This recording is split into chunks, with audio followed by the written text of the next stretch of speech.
दोस्तों नमस्कार, स्वागत है आपका स्टडी करके इस यूट्यूब चैनल पर। आज के इस वीडियो में हम पॉलिटी के कुछ महत्वपूर्ण प्रश्नों को डिस्कस करेंगे। यह हमारे 5000 से अधिक प्रश्नों की एक सीरीज होगी, जिसमें आपको संविधान से संबंधित और पॉलिटी से संबंधित जितने भी प्रश्न होंगे उन सभी प्रश्नों को इसमें डिस्कस किया जाएगा, जो आपकी UPSC, CGPSC, MPPSC, RPSC, RRB और बीपीएससी, एसएससी जितने भी एग्ज़ाम हैं उन सभी के लिए यह बहुत ही महत्वपूर्ण होगी। आज का हमारा जो टॉपिक है वह है भारत में संवैधानिक विकास। हमें भारत के संविधान की भूमिका पढ़नी है कि संविधान का विकास कहाँ से प्रारंभ हुआ, भारतीय संविधान का विकास कहाँ से प्रारंभ हुआ। अंग्रेज़ों का जब शासन था तब भारतीय संविधान की जो भूमिका थी वहीं से प्रारंभ हुई है। तो इन्हीं से संबंधित प्रश्नों को डिस्कस करेंगे, जो आपके एग्ज़ाम के लिए बहुत ही महत्वपूर्ण होंगे। अगर आपको इस वीडियो का पीडीएफ चाहिए तो हमारे टेलीग्राम चैनल को ज्वाइन कीजिए, जिसका लिंक आपको डिस्क्रिप्शन बॉक्स में मिल जाएगा। तो चलिए चलते हैं, देखते हैं आज का पहला प्रश्न क्या है। किस अधिनियम द्वारा बम्बई और मद्रास प्रेसिडेंसी और बंगाल प्रेसिडेंसी के अधीन करके बंगाल के गवर्नर जनरल को तीनों प्रेसिडेंसियों का गवर्नर जनरल बना दिया गया?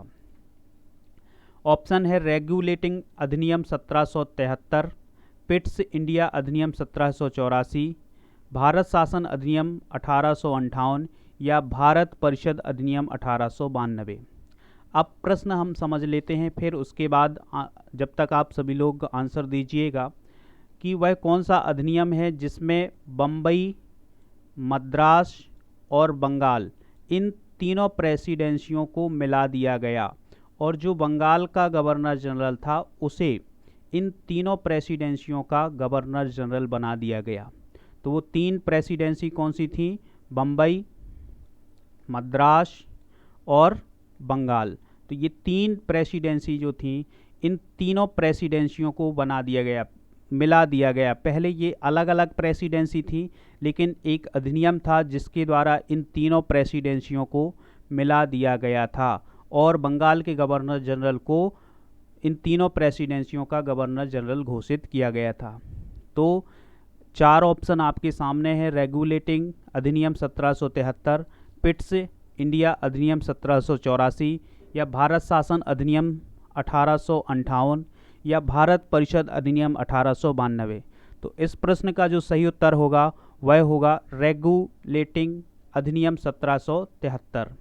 अगला प्रश्न आपकी स्क्रीन पर, भारत का प्रथम गवर्नर जनरल था। हमें यह बताना है कि भारत का प्रथम गवर्नर जनरल किसे घोषित किया गया था। तो ऑप्शन है आपके सामने Warren Hastings, Monson, Philip Francis और बर्नेल। तो आपको बताना है कि भारत का गवर्नर जनरल किसे घोषित किया गया था पहली बार। पहला गवर्नर जनरल कौन था भारत का? तो इस प्रश्न का जो सही उत्तर होगा वह होगा वारेन हेस्टिंग। वारेन हेस्टिंग को भारत का प्रथम गवर्नर जनरल घोषित किया गया था। अब ये जो तीन नाम हैं, यह तीन नाम कौन है कि इसके चार पार्षद बनाए गए थे इसके लिए। तो इसमें एक मॉनसन, फिलिप फ्रांसिस और बर्नेल और क्लूवेरिंग भी इसमें शामिल था। तो वारेन हेस्टिंग भारत का गवर्नर जनरल घोषित किया गया, और उसके जो परिषद थी उसमें चार पार्षद थे, जिसमें से एक मॉनसन, फिलिप फ्रांसिस, बर्नेल और एक और था जिसका नाम था क्लूवेरिंग। वो भी आपको ध्यान रखना है। तो अगला प्रश्न है आपकी स्क्रीन पर, किस अधिनियम के प्रावधानों के अनुसार बंगाल में 4 सदस्यीय उच्चतम न्यायालय की स्थापना हुई थी? वह कौन सा अधिनियम था जिसके प्रावधानों के अनुसार बंगाल में 4 सदस्यीय उच्चतम न्यायालय बनाया गया था? पिट्स इंडिया अधिनियम 1784, भारत शासन अधिनियम 1858, चार्टर अधिनियम 1793 या रेगुलेटिंग एक्ट 1773। तो आपको बताना है कि किस अधिनियम के अनुसार बंगाल में 4 सदस्यीय उच्चतम न्यायालय की स्थापना हुई थी। तो वह कौन सा अधिनियम है जिसके अनुसार भारत में बंगाल में उच्चतम न्यायालय की स्थापना की गई थी 4 सदस्यीय? तो इस प्रश्न का जो सही उत्तर होगा वह होगा रेगुलेटिंग एक्ट 1773। अगला प्रश्न आपकी स्क्रीन पर, किस अधिनियम द्वारा ईस्ट इंडिया कंपनी के व्यापारिक एकाधिकार को 20 वर्षों के लिए बढ़ा दिया गया? चार्टर अधिनियम 1793, चार्टर अधिनियम 1793, चार्टर अधिनियम 1813, चार्टर अधिनियम 1833 या चार्टर अधिनियम 1853। तो आपको बताना है कि वह कौन सा अधिनियम था जिसमें ईस्ट इंडिया कंपनी के एकाधिकार को 20 वर्षों के लिए बढ़ा दिया गया था। भारत में ईस्ट इंडिया कंपनी आई थी व्यापार करने के लिए, तो उस व्यापार करने के एकाधिकार को 20 वर्षों के लिए कब किस अधिनियम में बढ़ाया गया था, तो आपको बताना है। तो इस प्रश्न का सही उत्तर क्या होगा? चार्टर अधिनियम 1793। अगला प्रश्न आपकी स्क्रीन पर, किस अधिनियम के द्वारा भारत के साथ व्यापारिक एकाधिकार को समाप्त कर दिया गया लेकिन चीन के साथ व्यापार पर और चाय के व्यापार पर एकाधिकार को बनाए रखा? किस अधिनियम में भारत के साथ जो ईस्ट इंडिया कंपनी थी उसके व्यापारिक एकाधिकार को समाप्त कर दिया गया लेकिन चीन के साथ जो व्यापार हो रहा था उसको और चाय के व्यापार पर एकाधिकार बनाए रखा गया? भारत में जो ईस्ट इंडिया कंपनी थी उसके व्यापारिक एकाधिकार को समाप्त कर दिया गया लेकिन चीन के साथ जो व्यापार हो रहा था और चाय का जो ईस्ट इंडिया कंपनी के लोग व्यापार कर रहे थे उस एकाधिकार को बनाए रखा गया। किस अधिनियम में यह प्रावधान किया गया? चार्टर अधिनियम 1793 या चार्टर अधिनियम 1813 या चार्टर अधिनियम 1833 या चार्टर अधिनियम 1853। तो प्रश्न क्रमांक 5 का सही उत्तर क्या होगा यह बताना है आपको। प्रश्न क्रमांक 5 का सही उत्तर क्या होगा? कमेंट बॉक्स में बताना है आपको क्या होगा इसका सही उत्तर। तो प्रश्न क्रमांक 5 का जो सही उत्तर होगा वह होगा चार्टर अधिनियम 1813। अगला प्रश्न है, किस अधिनियम में भारत में शिक्षा और विज्ञान की प्रगति के लिए लाख रुपया वार्षिक निर्धारित किया गया? चार्टर अधिनियम 1793, चार्टर अधिनियम 1813, चार्टर अधिनियम 1833 या चार्टर अधिनियम 1853। किस अधिनियम में भारत में शिक्षा और विज्ञान की प्रगति के लिए लाख रुपया वार्षिक निर्धारित किया गया था? यह जल्दी से बताएं वह कौन सा अधिनियम था जिसमें यह प्रावधान रखा गया कि भारत में शिक्षा और विज्ञान की प्रगति के लिए 1 लाख रुपए खर्च किया जाएगा? तो आप बताइएगा क्या था, कौन सा अधिनियम था? तो प्रश्न क्रमांक 6 का जो सही उत्तर होगा वह होगा चार्टर अधिनियम 1813। चार्टर अधिनियम 1813 में भारत में विज्ञान और शिक्षा और विज्ञान की प्रगति के लिए लाख रुपया वार्षिक निर्धारित किया गया था। अगला प्रश्न आपकी स्क्रीन पर, किस अधिनियम में प्रशासन का केंद्रीकरण किया गया और कानून बनाने, प्रशासन और वित्त की समस्त शक्तियां शाह परिषद गवर्नर जनरल के हाथों में दे दी गई? वह कौन सा अधिनियम था जिसमें सत्ता का केंद्रीयकरण किया गया था और कानून बनाने की शक्ति, प्रशासन की शक्ति और वित्त की जो समस्त शक्तियां थी उसकी परिषद सहित, शाह परिषद लिखा हुआ है तो शाह परिषद का अर्थ है उसकी परिषद सहित गवर्नर जनरल को दे दी गई। जो गवर्नर जनरल था उसके हाथों में ये शक्तियां दे दी गई, कानून बनाने और प्रशासन की और वित्त की जो शक्तियां थी गवर्नर जनरल और उसकी परिषद को दे दी गई थी। तो वह कौन सा अधिनियम था? चार्टर अधिनियम 1993, चार्टर अधिनियम 1793 होगा यहाँ पर, चार्टर अधिनियम 1793, चार्टर अधिनियम 1813, चार्टर अधिनियम 1833 या चार्टर अधिनियम 1853। तो यहाँ आप पहला ऑप्शन है चार्टर अधिनियम 1793, चार्टर अधिनियम 1813, चार्टर अधिनियम 1833 या चार्टर अधिनियम 1853। तो जल्दी से इसका उत्तर बताइएगा कमेंट बॉक्स में क्या होगा। तो प्रश्न क्रमांक 7 का जो सही उत्तर होगा वह होगा चार्टर अधिनियम 1813। चार्टर अधिनियम 1813 में सत्ता का, प्रशासन का केंद्रीयकरण किया गया था। बंगाल के गवर्नर जनरल को भारत का गवर्नर जनरल किस अधिनियम में बनाया गया? चार्टर अधिनियम 1793, चार्टर अधिनियम 1813 या चार्टर अधिनियम 1853 या चार्टर अधिनियम 1833। तो वह कौन सा अधिनियम था जिसमें बंगाल के गवर्नर जनरल को भारत का गवर्नर जनरल घोषित करने का प्रावधान था? चार्टर अधिनियम 1793 या चार्टर अधिनियम 1813? जल्दी से उत्तर दें, क्या होगा? या चार्टर अधिनियम 1853 या चार्टर अधिनियम 1833? तो प्रश्न क्रमांक 8 का जो सही उत्तर होगा वह होगा चार्टर अधिनियम 1833। चार्टर अधिनियम 1833 में बंगाल के गवर्नर जनरल को भारत का गवर्नर जनरल बनाने का प्रावधान रखा गया था। अगला प्रश्न, भारतीय कानूनों को संहिताबद्ध करने, सुधारने तथा संचित करने के लिए एक विधि आयोग का गठन का प्रावधान किया गया था। यह प्रावधान किस अधिनियम में किया गया था? अर्थात जो भारत के जो कानून थे उनको संहिता लेखबद्ध करना था, संहिता बनानी थी, उनको कलेक्ट करके और उनको सुधारने और उनको संचित करने के लिए एक आयोग बना था जिसे विधि आयोग कहा गया था। तो यह इस विधि आयोग का गठन का प्रावधान किस अधिनियम में किया गया था? चार्टर अधिनियम 1833 या चार्टर अधिनियम 1853 या भारत सरकार अधिनियम 1853 या भारत परिषद अधिनियम 1861? तो प्रश्न क्रमांक 9 का उत्तर जल्दी से दीजिएगा, क्या होगा? तो प्रश्न क्रमांक 9 का जो सही उत्तर होगा वह होगा चार्टर अधिनियम 1833। अगला प्रश्न है, अगला प्रश्न पढ़ने से पहले आपको दबाना होगा लाइक का बटन और चैनल को सब्सक्राइब जरूर करना है। अगला प्रश्न है, किस अधिनियम द्वारा ईस्ट इंडिया कंपनी को मिलने वाला 20 वर्ष के लीज को समाप्त कर दिया गया?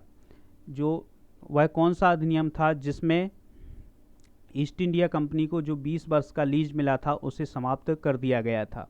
भारत परिषद अधिनियम 1892 या चार्टर अधिनियम 1853, भारत सरकार अधिनियम 1919 या भारत परिषद अधिनियम 1909? तो बताना है आपको कि क्या होगा इसका राइट आंसर। किस अधिनियम में ईस्ट इंडिया कंपनी को मिलने वाला 20 वर्ष के लीज को समाप्त कर दिया गया था? जो 20 वर्ष का लीज दिया गया था उसे किस अधिनियम में समाप्त करने की घोषणा की गई थी? तो जल्दी से उत्तर दीजिएगा। इसका अर्थ यह था, 20 वर्ष के लीज को समाप्त करने का अर्थ यह था कि जो ब्रिटिश संसद है वो अब किसी भी समय भारत में कंपनी के शासन को समाप्त कर सकती थी। जो ईस्ट इंडिया कंपनी को के शासन को ब्रिटिश की संसद ने उसको अधिकार दिया था तो वह अधिकार समाप्त कर दिया गया और यह कहा गया कि अब किसी भी समय भारत से ईस्ट इंडिया कंपनी का जो अधिकार है वह समाप्त कर दिया जाएगा। तो यह किस अधिनियम में प्रावधान रखा गया था? भारत परिषद अधिनियम 1892 या चार्टर अधिनियम 1853 या भारत सरकार अधिनियम 1919 या भारत परिषद अधिनियम 1909? तो इस प्रश्न का जो सही उत्तर होगा वह चार्टर अधिनियम 1853। अगला प्रश्न है, किस अधिनियम द्वारा भारत में कंपनी के शासन का अंत हुआ और उसके स्थान पर ब्रिटिश क्राउन, ब्रिटिश साम्राज्य का निरपेक्ष शासन स्थापित हुआ? तो यह बताना है कि वह कौन सा अधिनियम था जिसमें भारत से ब्रिटिश ईस्ट इंडिया कंपनी जो थी उसका शासन समाप्त हो गया और भारत का जो शासन था वो ब्रिटिश साम्राज्य, ब्रिटिश क्राउन के हाथों में चला गया। तो साइमन आयोग 1927, भारत सरकार अधिनियम 1858 या चार्टर अधिनियम 1833 या भारत परिषद अधिनियम 1861? तो जल्दी से इसका उत्तर बताएं, क्या होगा? वह कौन सा अधिनियम था जिसने कंपनी के शासन को समाप्त किया और भारत के शासन को ब्रिटिश शासन यानी ब्रिटिश क्राउन के अंतर्गत कर दिया गया? तो इस प्रश्न का जो सही उत्तर होगा वह होगा भारत सरकार अधिनियम या भारत शासन अधिनियम 1858। 1857 की क्रांति हुई, उसके बाद उसके एक वर्ष बाद भारत सरकार अधिनियम 1858 आया जिसमें ईस्ट इंडिया कंपनी के शासन को समाप्त कर दिया गया और भारत का जो शासन है वो ब्रिटिश साम्राज्य के हाथों में सौंपने की बात कही गई। अगला प्रश्न है, गवर्नर जनरल को वायसराय की संज्ञा किस अधिनियम में दी गई? प्रश्न क्रमांक 12 जो है बहुत महत्वपूर्ण है कि जो गवर्नर जनरल को वायसराय की संज्ञा किस अधिनियम में दी गई? पहले वायसराय, अब उसी पद को वायसराय के पद को वो गवर्नर जनरल के पद को वायसराय की संज्ञा किस अधिनियम में दी गई थी? तो भारतीय परिषद अधिनियम 1892 या चार्टर अधिनियम 1833 या भारत सरकार अधिनियम 1858 या भारत परिषद अधिनियम 1861। तो बताइए क्या होगा इसका सही उत्तर? किस अधिनियम में गवर्नर जनरल को वायसराय की संज्ञा दी गई? गवर्नर जनरल को क्या कहा जाने लगा? वायसराय। तो किस अधिनियम में यह प्रावधान रखा गया था? तो प्रश्न क्रमांक 12 का जो सही उत्तर होगा वह होगा भारत सरकार अधिनियम 1858। अगला प्रश्न है, भारतीय परिषद अधिनियम 1861 में वायसराय को अध्यादेश जारी करने की शक्ति दी गई जिसका प्रभावी समय था। भारतीय परिषद अधिनियम 1861 में क्या किया गया कि भारत जो वायसराय था, वायसराय को एक अध्यादेश जारी करने की शक्ति दी गई कि वह अध्यादेश जारी कर सकता है। तो यह बताया गया था कि उसका प्रभावी समय वह कितने समय तक प्रभावी रह सकता था। तो यह बताना है 3 माह, 6 माह, 8 माह या 11 माह। तो आपको बताना है कि वह जो वायसराय अध्यादेश जारी करता था, जिस प्रकार से अभी हमारे संविधान में राष्ट्रपति राज्यपाल को अध्यादेश जारी करने का अधिकार है, उसी प्रकार वायसराय को एक अध्यादेश जारी करने की शक्ति दी गई थी। उसका प्रभावी समय क्या होता था यह बताना है। प्रश्न क्रमांक 13 का जो सही उत्तर है वह है 6 माह। 6 माह उस अध्यादेश को जारी करने की शक्ति, जो प्रभावी समय था वह 6 माह था। अगला प्रश्न है, किस अधिनियम ने भारत में संवैधानिक विकास का सूत्रपात किया? वह कौन सा अधिनियम था जिसने भारत की संवैधानिक विकास की नींव डाली? सूत्रपात किया मतलब शुरुआत की। तो चार्टर अधिनियम 1853, रेगुलेटिंग अधिनियम 1773 या भारत सरकार अधिनियम 1935 या भारत परिषद अधिनियम 1861। वह कौन सा अधिनियम है जिसने भारत में संवैधानिक विकास का सूत्रपात किया? तो प्रश्न क्रमांक 14 का जो सही उत्तर होगा वह होगा भारत परिषद अधिनियम 1861। अगला प्रश्न है, मार्ले मिंटो सुधार को किस नाम से जाना जाता है? मार्ले मिंटो सुधार को किस नाम से जाना जाता है? भारतीय परिषद अधिनियम 1909, भारतीय परिषद अधिनियम 1892, भारत सरकार अधिनियम 1858 या भारत सरकार अधिनियम 1919। वह कौन सा अधिनियम है जिसे मार्ले मिंटो सुधार के नाम से जाना जाता है? तो प्रश्न क्रमांक 15 का सही उत्तर बताएं क्या होगा? कमेंट बॉक्स में जल्दी से कमेंट करें क्या होगा इसका सही उत्तर। तो इस प्रश्न का जो सही उत्तर होगा वह होगा भारतीय परिषद अधिनियम 1909। अगला प्रश्न है, सर अरुंडेल समिति की रिपोर्ट के आधार पर किस अधिनियम को पारित किया गया था? पिट्स इंडिया अधिनियम 1784, रेगुलेटिंग अधिनियम 1773, भारतीय परिषद अधिनियम 1909 या चार्टर अधिनियम 1793। सर अरुंडेल समिति जो बनाई गई थी उसके आधार पर किस अधिनियम को पारित किया गया था? प्रश्न क्रमांक 16 का जल्दी से उत्तर दीजिएगा कमेंट बॉक्स में क्या होगा। तो प्रश्न क्रमांक 16 का सही उत्तर बताएं क्या होगा? जिस सर अरुंडेल समिति की रिपोर्ट के आधार पर एक अधिनियम तैयार किया गया था, उस अधिनियम को हम किस नाम से जानते हैं? तो इसका जो राइट आंसर होगा वह होगा भारतीय परिषद अधिनियम 1909। अगला प्रश्न है, भारतीय परिषद अधिनियम 1909 में विधान परिषदों का विस्तार किया गया। केंद्र विधान परिषद, किन विधान परिषदों के विस्तार की बात की गई थी भारतीय परिषद अधिनियम 1909 के तहत? तो प्रांत विधान परिषद या दोनों, ए और बी दोनों, या इनमें से कोई नहीं। तो प्रश्न क्रमांक 17 का सही उत्तर बताइएगा क्या होगा? किसके विस्तार की बात की गई थी? तो प्रश्न क्रमांक 17 का जो सही उत्तर होगा वह होगा दोनों, ए और बी, केंद्रीय विधान परिषद और प्रांत विधान परिषद, इन दोनों के विस्तार की बात भारतीय परिषद अधिनियम 1909 में की गई थी। अगला प्रश्न है, किस अधिनियम द्वारा पहली बार सांप्रदायिक प्रतिनिधित्व के घातक सिद्धांतों को लागू किया गया? अर्थात पहली बार सांप्रदायिक प्रतिनिधित्व की बात की गई। हिंदुओं के प्रतिनिधि अलग होंगे और मुसलमानों के प्रतिनिधि, खासकर मुसलमानों के प्रतिनिधियों की बात की गई थी, जिसने भारत में सांप्रदायिकता घोलने का काम किया था। तो नेहरू रिपोर्ट 1928, पिट्स इंडिया अधिनियम 1784, भारत सरकार अधिनियम 1858 या भारतीय परिषद अधिनियम 1909। तो बताना है आपको कि वह कौन सा अधिनियम था जिसमें पहली बार सांप्रदायिक प्रतिनिधित्व की बात की गई थी। तो जल्दी से उत्तर दीजिएगा, क्या होगा इसका सही उत्तर। तो प्रश्न क्रमांक 18 का जो सही उत्तर होगा वह होगा भारतीय परिषद अधिनियम 1919, जिसमें मुसलमानों के प्रतिनिधित्व की बात की गई थी। अगला प्रश्न है, मॉन्टेग्यू चेम्स्फोर्ड सुधार को खालिस्तान के नाम से जाना जाता है। मॉन्टेग्यू चेम्स्फोर्ड सुधार है, उसे किस नाम से जाना जाता है यह बताना है। चार्टर अधिनियम 1853, भारतीय परिषद अधिनियम 1861 या भारत सरकार अधिनियम 1919 या रेगुलेटिंग एक्ट 1773। प्रश्न क्रमांक 19 का सही उत्तर बताइएगा, क्या होगा। किस नाम से मॉन्टेग्यू चेम्स्फोर्ड सुधार के नाम से जाना जाता है। किस अधिनियम को मॉन्टेग्यू चेम्स्फोर्ड सुधार के नाम से जाना जाता है। भारत सरकार अधिनियम 1919 या रेगुलेटिंग एक्ट 1773 या भारतीय परिषद अधिनियम 1861 या चार्टर अधिनियम 1853। तो प्रश्न क्रमांक 19 का जो सही उत्तर होगा वह होगा भारत सरकार अधिनियम 1919।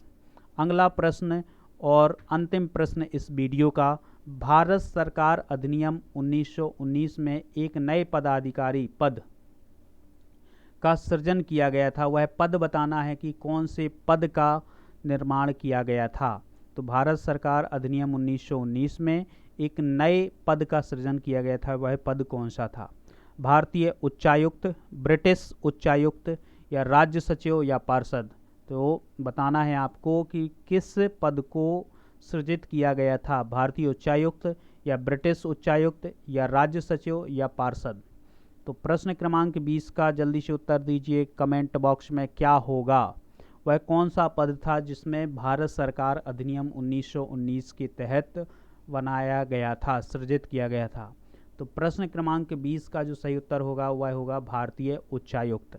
तो आज के वीडियो में इतने ही प्रश्न हमने डिस्कस किए हैं।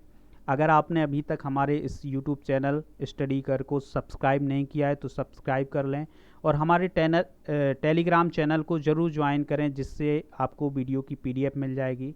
और वीडियो को लाइक और शेयर करना बिल्कुल ना भूलें और कमेंट करके बताएं कि यह वीडियो आपको कैसा लगा। धन्यवाद।